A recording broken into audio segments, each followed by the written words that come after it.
Like, you don't need 24 homemade bombs, sir. You just don't.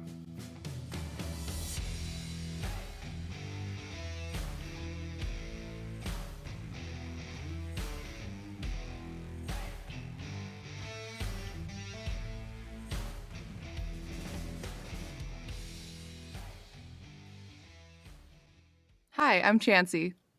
And I'm Lila. And this is for Criming Out Loud. On the small chat this morning.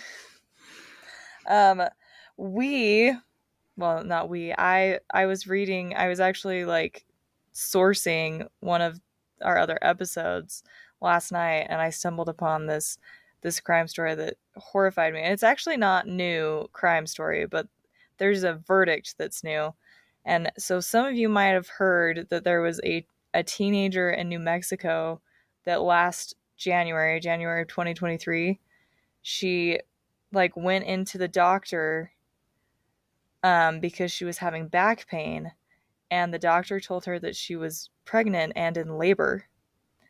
And she went into the hospital bathroom and had the baby and then stuffed it in a garbage can and killed it. Are you serious? Horrifying. Yes. And I watched this video, and it's literally like, I think it's like the hospital footage, and it looks like she's come back from the bathroom, and her mom's there, and her mom's like, "Where's the baby?" And she just like starts crying and looking at her hands in her lap. And her mom's like, "What did you do? Where's the baby?" And she was like, "Nothing was crying or anything." What? Oh my gosh. What? Anyway, No. yeah, so, but the update with this case is that the court ruled in her favor. Like, what she did not get criminal charges for killing her child. I don't understand. She stuffed her child in a garbage can and killed it. Yeah. No, I know. It was, yeah, it's horrifying. And she's teeny. Like, and maybe that's why, like, they didn't do that to her, but she's young. My goodness. I don't like that. I don't like that. And I think they got off because apparently, like, they violated doctor-patient privilege, I guess, at some point in the procedures, because like all of this is medical stuff, and you know medical stuff is like supposed to be between you and your doctor. Yeah. And so, yeah, apparently, yep, they ruled in her favor. I just thought that was absolutely horrifying. I was like, I would guess based on her pictures that she's probably like 13, 14. Gosh. She's young. Oh my gosh. People shouldn't be having babies at that age. I just don't believe I that. mean, I understand that there's like a level of panic there where it's like, oh my gosh, I'm having a baby and I am 13 years old and I don't know what to do with this baby. But adoption? Like, you don't have to just murder it. There's lots of other options besides killing the child. I don't know. It doesn't sound like necessarily that killing the child was her intent. More just like she didn't want it and panicked, and then it died because it probably suffocated in the garbage. Yes, it suffocated in the garbage. But still, like, that's not... You can't do that. You can't just give birth to a baby and then put it in a garbage can. I think she knew she was killing it. I mean, I don't think it was like, I don't know what to do. It was more just like, I don't want this child. It's going in the garbage can. That's so horrible. Yeah, I can't believe she got away with that. I mean, she is 13. I really... Yeah, I mean, she had some good lawyers, I guess. Yeah, that was horrifying. Okay. Anyway, yeah, that was my little small chat minute for a minute about... Wow, what a terrible great, thing. Positive way to open this episode. I know. It was just horrifying. Goodness. I just had to share because I was truly like, I was so sad. I was just like, that's so terrible. Sad. Okay. People are the worst sometimes, man. Oh, goodness. Well, my case today is not much like happier than that. I mean, it's different. It's Awesome. horrible in a different way. But today we're going to be talking about the disappearance of Alissa Turney, which I'm pretty sure you've heard of this case before. Probably not a whole Alissa ton. Turney.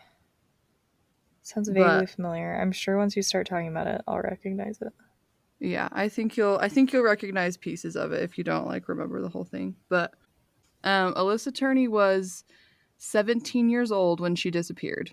So that's kind of what we're going to talk about. We're going to talk about how she disappeared. She was born on April 3rd in 1984, and she lived in Phoenix, Arizona for her whole life. And when she was about 3 years old, her mother, Barbara Farner, she married a man named Michael Turney. And so Michael Turney became Alissa's stepfather. And Michael had 3 of his own children from a previous relationship, and they were a little bit older than Alissa. And so they just kind of blended their families together. He officially adopted Alissa, and her older brother Michael, who was Barbara's son, and then they had their own child named Sarah. Was this so like a happy blending? I'm gonna say, based on the content we produce in this podcast, that no, it's probably not a great. I just thought, like, for once that maybe it would start off happy and, like, you know. I'm gonna say no, but okay. I think you'll agree with me once I say this next sentence. Oh. So they now had like 6 kids in their house. Alissa and Sarah were the youngest, and like by kind of a wide margin. And so when Alissa was 9 years old, her mother, Barbara, passed away from cancer. Oh. And so Michael was left to raise Alissa and Sarah by himself because the other children were all moved out. They were older and they were adults now. And so they had moved on. So there's kind of a big age gap between her and her older siblings, basically. Yeah, sounds like it. And Alissa and Sarah, they lived with Michael, and their lives kind of just looked from the outside like every other family, you know. Alissa, she was 17. She had a boyfriend. She was working at Jack in the Box, you know, how every teenager has that first fast food job. That crappy make gig. Some money. Yep. Yeah. On May 17th, 2001, it was Alissa's last day of junior year at Paradise Valley High School. So she was done with her junior year. She was getting ready to start the summer. And Michael says that he dropped her off in the morning, as usual, at school, and that he returned around lunchtime to pick her up and take her to lunch. And while they were at lunch, allegedly, they had some sort of argument, and she stormed off. And later, Michael would say that she was telling him that she wanted to go to a party and that he told her she couldn't go. Basically, that was like the gist of their argument. And so he didn't know where she went after she just took off. But later in the day, he went home and he found a note in her room. And Sarah also saw this note that was allegedly written by Alissa. And the note stated that she had run away to California and she wasn't going to be back. And whatever. So he assumed that she'd just run off. Something strange about that was that Alissa had left her cell phone and most of her personal items behind. There was not much taken from her room. Why wouldn't she take anything with her? Yeah, you would. What teenager is going to leave their cell phone behind when they have a boyfriend? That does not make any sense. Yeah, for real. Yep. Even if you're running off. But the other thing was that Alissa, she had told her boyfriend that she was going to go to that party with him, even though her dad told her that she couldn't go. And she never showed up to the party. And she'd never told her boyfriend that she wasn't coming. So just like some weird stuff. May 17th, 2001, the day she disappeared, Michael reported her missing, and a missing persons report was filed. But he also told police about all of the stuff about her running away. And so the days after the report, the police didn't suspect foul play because they'd been told that she'd run off. And why so would there they? was like no actual investigation. Yeah, like why would they look further into it when they know what happened?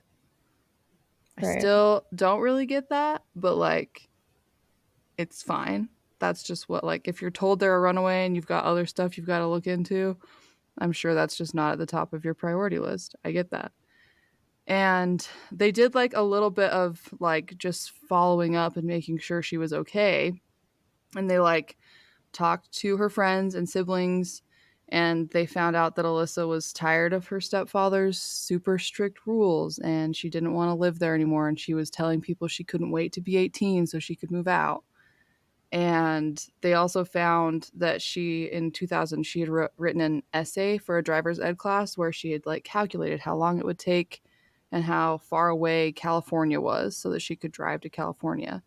And like earlier in that year, she had talked to her boyfriend on the phone and like asked him if his parents would let him move to California with her. So like she did have this fixation with California and like wanting to get out. But if I was an investigator, I might be questioning why she wanted to get out so bad. Like why she wanted to leave. But they didn't do that.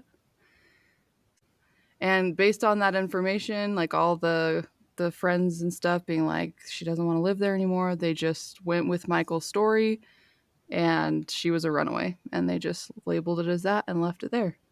And like a week later, Michael got a phone call from a California number, and he claimed that it was Alissa and that she was like cussing at him and swearing, and then she just hung up.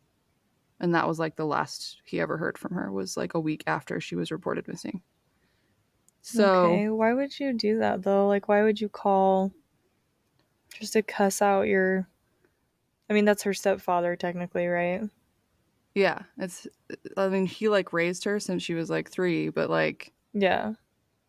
I don't know why you'd still like not. call to cuss him out. I mean, that seems Like you a got bit away. Why intense. call? Yeah, like why call back and be like blah blah blah blah, I mean, was she and then hang gloating? Was up? she like, "Ha ha, you I mother escaped trucker, you. I did it." Yeah, I don't know. you don't know where I am. No, I just like it's weird. I don't know why, and like it's weird that Michael would like he called the police and updated them about this phone call. Like he was continuing to solidify the idea that she had run off and just hated him. Right. So it's kind of a weird thing. So after that, it wouldn't be until 5 years later that anybody would take another look at Alissa's case. She vanished off the face of the planet and nobody even did anything until 5 years later. So I can't imagine that as like a family member. I mean, you're kind of painting a picture where Michael is guilty. But if you were, I mean, she has a ton of siblings. If you were siblings, I mean, wouldn't you, I guess you just believe your dad that she ran off and like you don't even try to find her? I'm so confused. yeah, I don't get it. I And would like try to like obviously, contact her or find her, or like if you went missing, that's no chill. I would search to the ends of the earth. So I'm thanks. I'm confused. glad. Yeah, no, I don't really get that either. And like I said, her siblings were a lot older than her, so maybe like she just didn't have a relationship with them. I Yeah, don't that's know. true. But even still, like if one of my siblings that say I didn't have a good relationship with just disappeared off the face of the planet, I'd still want to know that they were alive. Also, if I was the police, I'd want to like talk to the boyfriend and see, because if she had talked about taking him with her, I'd want to talk to the boyfriend and be like, did she actually approach you and like say, I'm going today, come with me? Yeah, Because it exactly. seems like she would have done that, if she was Yeah, actually it seems running like away. she didn't want to do it by herself almost. Like she wanted to leave, but she didn't want to just leave her life behind. Like she had a boyfriend that she like wanted to stay with and wanted him to come with her. Like it's weird that she would just like vanish without telling him or any of her friends anything. Yeah. So, yeah. So, like I said, 5 years later, Alyssa's case is still labeled as a runaway. Nobody's looked into it at all. And there was a convicted murderer in Florida named Thomas Heimer, and he claimed that he was a serial killer and that he had killed Alissa as one of his, victims. And so the police started investigating this because, like I said, he had been convicted of murder. So they were like, maybe there's something to what he's saying. So they investigated his claims and they found that it was a bunch of baloney. He was not a serial killer. And he had never been even near Alissa or where she lived or anything like that. So he was just making stuff up to get attention from people, which people do. But the good thing about this was that it made investigators take a closer look at Alissa's disappearance. They kind of had to dive into it a little bit to figure out if there was anything to what he was saying. And so when they did that, taking a closer look, they realized that something about her disappearance just didn't add up. There was just some weird stuff. And they started to think that maybe Michael Turney was a possible suspect in her disappearance. So Turney obviously said he was innocent, and he didn't like that police were asking him questions about the red flags that they were finding. But there were some red flags. Like, one completely strange thing was that Alissa had about $1,800 in her savings account, which is kind of a lot when you're 17 and working at Jack in the Box. And it's 2001. That's that's quite a bit of money saved up. But ever since her disappearance 5 years earlier, she had not touched 1 cent of that money. It had just sat there. I can't imagine that somebody that who runs away need that money. doesn't need that $1,800. She just never touched it. Like, if she was just out there living her dream life, she would have needed it even just to get to California. Yeah, just to leave. I mean, it's going to take hundreds of dollars in either gas or buses or airplane tickets. No matter how she got there, it's going to take a minute. It's going to take some money to do that. It takes money to transport yourself from one state to another. You can't just teleport. That's not how life works. Yeah, that's fishy. Yeah, that was the detail that kind of got police initially oh, this probably wasn't a runaway. I doubt police have ever seen an actual runaway situation where the people that run away don't use the money that they have at all. Period. Well, it's as a runaway, you don't have to disappear off the face of planet Earth necessarily. No. You know what I mean? It's not like she had to become a ghost completely. Yeah, no. Honestly, nobody's going to take the time to chase her down. She's probably almost 18 at this point. Exactly. Nobody was that concerned. She just left. It's not like she was man, they can't have a trail. They can't know. I mean, plus she already told everybody where she was going. At least the state, I don't know. Yep. She'd been talking about it forever. She told all of her friends and family and teachers in essays that she wanted to go to California. It's just she wouldn't have any need to just completely cover her tracks and make sure that nobody could find her. Doesn't make sense. So police were okay, that doesn't make sense. $1,800 just sitting in her savings account, never to be touched. I can't think of any teenager that would ever do that. And on top of that, they were they didn't know that she hadn't brought her cell phone until they started reinvestigating a little bit. Oh. And they were not many teenagers would leave behind their cellular device and just never call anybody that they knew in their previous life ever again. That just doesn't happen. So they started interviewing her friends and family again, and Alissa had some things going on in her life that police hadn't known at the time. What her friends and family told the police was very disturbing to them. So almost every friend that they interviewed had pointed out Alissa's relationship with her stepfather as a very negative influence in her life. And many of her friends said that Michael had tried to molest her and that he was controlling and very strict at home. Oh, okay. So obviously when Michael was confronted with these allegations, he denied all of it. He said that there was no abuse and that there was nothing odd about their relationship, but that just wasn't true because police found a contract that Michael had made Alissa sign that went into graphic detail about what she could or could not do until she was 18 years old. And when I say graphic, I mean sexually graphic. There were like specific things regarding sexual conduct that she had to like sign this Abstain contract and from? agree not to do until she was 18. It wasn't just like, I won't have sex? No, it was like because I'm a 17-year-old explicit that shouldn't get pregnant? Details. Exactly. like specific sexual acts that she would not be participating in or specific things she wouldn't do. And Ew. So there were also like random rules about drinking and drug use and things like that, but it was very like sexually focused. And there was also another document that Alissa had to sign that stated Michael had never physically or sexually abused her, which is not something you would ever think of making your child sign unless you had in fact been physically and sexually abusing them. What normal parent would do that? When you draw up a contract yourself, like in defense of that, like it means nothing. Okay, yeah, exactly. She signed on the dotted line. That means nothing because you forced her to do it. Like you said, you thought to write that, which in and of itself is like condemning. What are you doing? Exactly. So, whatever.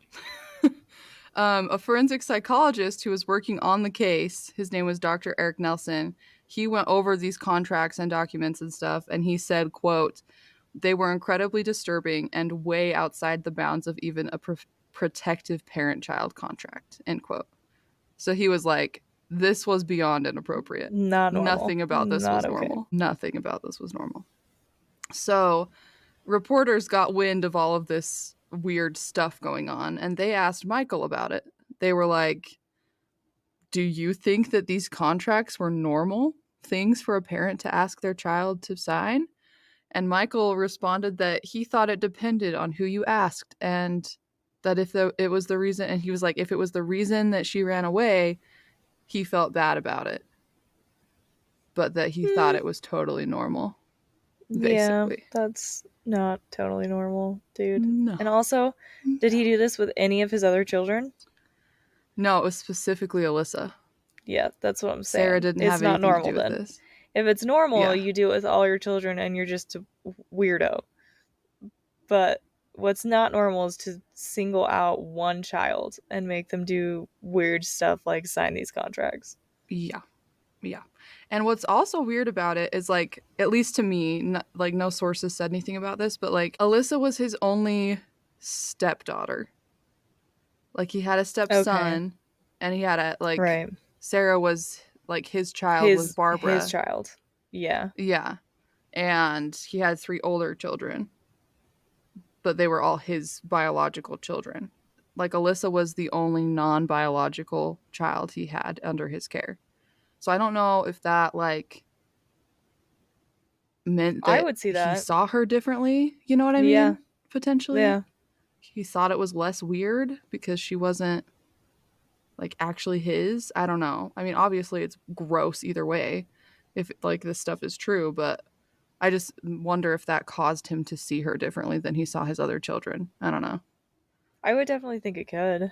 You know, I think... like, could be a factor. Yeah. A child coming from your, like, very DNA versus a child that's just kind of like, you're supposed to be the dad is, like, 2 separate things, right? I mean... Yeah. And if he did molest her and do things creepy like that, yeah, it's just like, it's not your own child. It's just a child. Yeah, and you can justify it differently than you could with your other gross, but children. Yeah. So it's gross. It's super gross. Either way. So in December of 2008, like a couple years after they'd started looking back into her disappearance, police executed a search warrant at Michael Turney's home. And what they found inside was very shocking to them because they found a lot more than they bargained for. Initially, they found that there were over 24 improvised explosive devices. What? Yeah. He handmade 24 plus bombs. Explosive devices. Yeah, bombs. Why? Okay. They were just in his house. And then there were 19 illegal firearms, 2 silencers, and a document that detailed a plan to attack an electrical workers union building in Phoenix. I'm sorry. What? Why? You're gonna commit a felony for that? Oh yeah, I'm so confused. Super paranoid about the union, he called it. Super paranoid about it for some reason. I couldn't figure out why. He almost sounds like schizophrenic in a weird way. Yeah, it really does. He sounds ill. That is not a thing that normal people think. No. Is a thing that they should do. And on top of that, they also found in that document that Michael believed, or he wrote that he believed, that Alissa was killed by assassins that were hired by the union and that they dumped her body in California. So this guy is just clearly off his rocker. You're insane. Nobody's buying this crap. It sounds to me like justification for something he probably did, honestly. But he's trying to just live in this fantasy world because he did something horrible. The other thing, so that was all just stuff that they weren't expecting to find because it had literally nothing to do with Alissa. He had some sort of weird he was just plan to kill a bunch of people, basically. And when he was asked about it, he said basically obviously that is not, I was never going to actually do anything because that would be crazy. And everybody was like, yeah, that would be crazy. Planning it is crazy. Having homemade explosive devices is crazy. You don't need 24 homemade bombs, sir. You just don't. You also don't need 20 firearms. But anyways, you don't have enough hands to use 19 guns all at the same time. I don't know what you were planning. Why are you stockpiling weapons? I don't understand. But anyways, so that was all stuff that was wacky, but not what they were expecting to find. And he was arrested and sent to jail for those things. Obviously, you don't just get to do something like that and then just get away with it. So he was imprisoned and he wouldn't be released until 2017. So he spent 10 years in jail after this. But on top of all of those weird weapons and stuff and his plot to kill a bunch of union workers, he also had a bunch of other stuff that was related to Alissa in the house. They found surveillance equipment inside the house, which Michael said was there for safety reasons, but seemed to actually have been there to spy on Alissa. There were cameras in her room and in their living spaces. That's disgusting. And they found recorded CCTV from inside the house of her.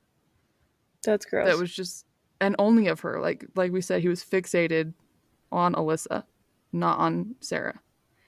And so on top of that, they also found that Michael had literally recorded every inbound and outbound call from their home line for years and years and years. And they found a number of those recordings still in the house. And most of them were of Alissa's conversations. He'd been recording all of her phone calls. What in the heck? Just weird stuff. So obviously this guy was unstable at best. Yeah. But probably an abusive child molester and murderer at worst. And unfortunately, there was no physical evidence. Alissa had vanished. There was nothing. And because they hadn't known that anything was wrong when he first filed the missing persons report, other than the fact that she'd just run away, they didn't there were no forensics to be found, because by the time they were investigating it had been 10 years. There was nothing left. Yeah. And so it's too at late. this point, like, they were pretty certain that he had something to do with what happened, but they didn't have a lot to go on. And Sarah, Alissa's sister, she at the beginning had believed that her father like had nothing to do with Alissa's disappearance, obviously, because what child like assumes that their parent is capable of like killing one of their siblings, you know? That just doesn't and seem from her like. perspective, yeah, like that's their dad. And Yeah. he hasn't done anything to her. Yeah, completely different. Like, I'm sure there was still some of that stuff, but not like the weird, potentially sexually abusive stuff. So, anyways, after the investigation like kind of got started and police kind of came to the conclusion that Michael had something to do with it and some things came to light, Sarah changed her perspective and she was totally convinced that her father had something to do with Alissa's disappearance. Like, she believed it 100%. It's really interesting. Yeah, it's interesting to me that she flipped like that. Like, I don't know. She just went from not really believing it to all of a sudden she was like fighting for justice, basically, and against her father. And she urged the Maricopa County District Attorney to take action against her father, to arrest him and charge him with Alissa's murder.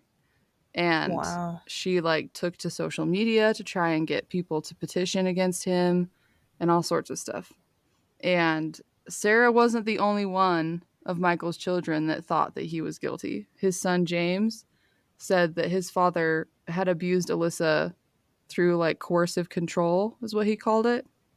And he said that she'd been intimidated and surveilled and psychologically abused for years before her disappearance.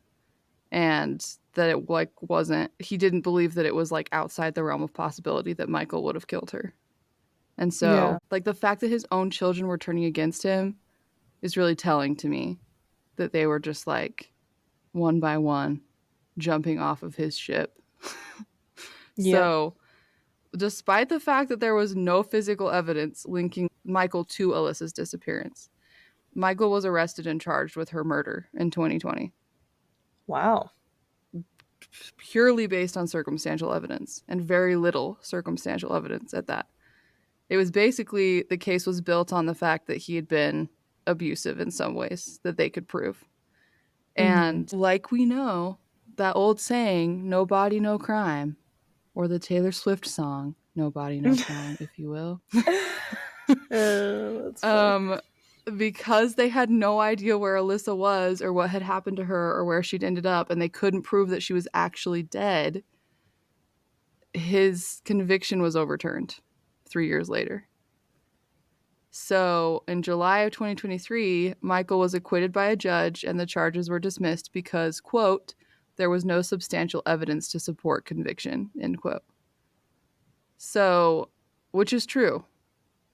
There was nothing to build the case off of. That doesn't mean I don't think he didn't do it.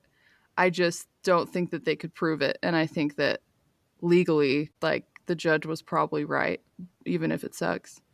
But his son, Michael's son, James, said about the overturned conviction, quote, there's no justice in the system for her. It failed her 100%, end quote. So they're like clearly on Alissa's side. And like her sister, Sarah, was like so heartbroken. Like she'd worked so hard to get her dad convicted.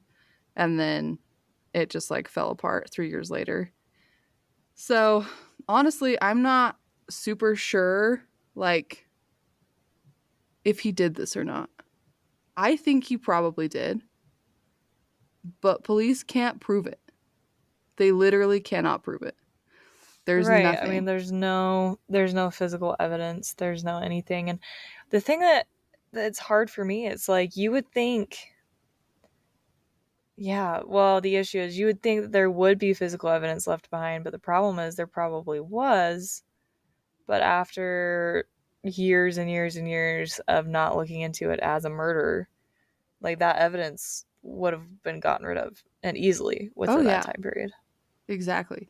And like, I'm going to say this, I don't think Michael was smart enough to get away with this. I think he got lucky. I Yeah, think the police police, didn't immediately investigate him. Yeah, they didn't it was luck. investigate. And like, I don't really like that. I don't like that they didn't do an investigation. I think when a missing persons report is filed, an investigation should be done because that's how life works. I feel like they should have tried to find her. I get that she Oh yeah, like apparently according to them left of her own free will, but like she's still 17 and legally not an adult and her guardian filed a missing like persons report. Like you should have yeah, looked into that. You should have tried to find her. And if they'd done that at the time, like it would be a completely different case because I think they would have found evidence. I don't think Michael was smart enough to cover it up. Clearly, he was crazy and he had kept yeah. weapons and explosives in his home for who knows how long. Like if they had just done like the bare minimum, they might have found something that caused them to look deeper. Right. Did they ever like even try to charge him with like any other crime related to Alissa? Like any kind of No. abuse, anything like molesting or sexual, or Nope. they There was didn't nothing. feel like they had enough to do that, even though there's a lot of really They weird probably things. didn't. I don't know. I mean, I know that Mm. they found a bunch of like videos and like recorded phone calls and stuff, but I don't know what was in them. And obviously, there wasn't enough in them to convict him of any of those things because they probably would have, at least to just keep him in jail until they could figure out a way to charge him with something like her murder or whatever. Wow. It's crazy to me that like all of these people that knew her, like she just dropped off the face of the map with no warning, with no communication. Like all her friends, her boyfriend, her family, they never heard from her again and nobody like thought that was weird. Yeah, I that's really the craziest part of this. Is like, and It, especially because like Sarah seemed so passionate about getting justice for her sister and seemed so passionate against her father. It's weird to me that at the time that it happened though, it was like, I guess Sarah, or I guess Alyssa's just gone. I guess yeah, she just exactly. left. She's out there somewhere. I guess she just doesn't want to talk to me. I just don't I really don't understand it. Like nobody thought, "Hey, maybe I should tell the police that it's weird that she hasn't contacted me at all." Period. Like And maybe anybody. they thought like A I teenager cannot just go out on their own and not ever talk to anybody, not even friends, or you know what I yeah. mean? Like you would call somebody and be like, "This is where I'm at. What am I doing?" Yeah. You know what I You would mean? at least call your boyfriend who you wanted to go like you wanted him to go with you to California. You'd probably call and tell him, "Hey, I'm in California. You Yeah. should come or I'm never going to see you again or whatever it is." But teenagers don't just like drop off the face of the planet and never contact any of their friends ever again. That's No. just not a thing unless they're dead. And then it is a thing. So it's crazy to me that she had like all these people that were willing to come forward when the police actually started investigating and they were willing to say all this stuff about Michael and whatever, but at the time nobody thought it was weird that she just like vanished. I don't believe that. I don't get it. I don't get it. Yeah, that's, I don't know. It's also maybe like living on a hope. Like maybe they wanted to believe. You know, nobody wants to believe that like something bad happened. So maybe it was just an easier thing to believe is that she did run away. Yeah, I think it definitely was easier. It was definitely better to think of her living her best life somewhere in California and just like living the dream out there like she always wanted to. She got away from her gross stepfather. She's like living life, but it's also just like it's not true. And Yeah. another thing I forgot to mention earlier is that she had an aunt who lived in California who had told Michael that she was willing to take Alissa and like let her live there. like permanently until she figured out what she wanted to do and like get her out of Phoenix, basically away from Michael. And her aunt never heard from her. You'd think that would be her first stop. Yeah. Like that's a free place to stay with somebody whose family. And like you'd think that she'd go straight there. Yeah. And she didn't. She never contacted her aunt. Yeah, so it's like she definitely didn't just disappear. She didn't run away. But I also think if Michael had to like get rid of her body, it's also shocking to me that her body didn't like pop up somewhere at some point. I know. You know what I mean? That is weird. It's like weird to me. Like it's somewhere out there, and it's weird that it didn't like he didn't do it at their house because they got a search warrant for that. Like they would have seen that. And I just am like, I wonder, it's just terrible to wonder, but it's like you wonder what happened to her. Like where did he get rid of her? Take her. And I mean, she could be anywhere. He could have taken her anywhere and done anything with her body because there was no pressure. There was nobody watching. Yeah. So like he could have driven her 6 states away or whatever. And like we would never know because nobody was watching what he was doing. Like that's what's crazy to me is like she could be anywhere.